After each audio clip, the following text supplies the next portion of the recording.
एक दिन में 100 झंडे बनते हैं एक महिले के पीछे। एक औरत एक दिन में 100 झंडा बनाती है और 5 औरत एक दिन में 500 झंडा बनता है।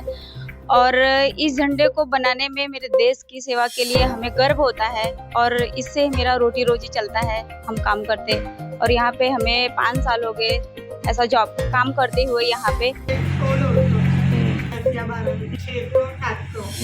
हमारे श्री प्रधानमंत्री नरेंद्र मोदी जी के अभियान हर घर तिरंगा के अंतर्गत આ સંસ્થા વર્ષોથી ખાદીનું કામ કરે છે અને છેલ્લા ઘણા વર્ષોથી અમે આ રાષ્ટ્રધ્વજનું નિર્માણ અહીંયા કરી રહ્યા છે। જ્યારથી હર ઘર તિરંગા અભિયાન શરૂ થયું છે ત્યારથી પ્રતિવર્ષ અમે 5 થી 50,000 સુધી રાષ્ટ્રધ્વજની સિલાઈનું કામ અહીંયા લોકલ બહેનો દ્વારા કરવામાં આવે છે। તે રાષ્ટ્રધ્વજ આપણા વિવિધ સંસ્થાઓમાં એનું વેચાણ થાય છે। અત્યાર સુધીમાં અમારી પાસે 50,000 રાષ્ટ્રધ્વજના ઓર્ડર આવી ચૂક્યા છે। 50,000 રાષ્ટ્રધ્વજ અમે આપવાના છે અમારે 14 તારીખ સુધીમાં, તો થઈ ગયા છે એટલા તો।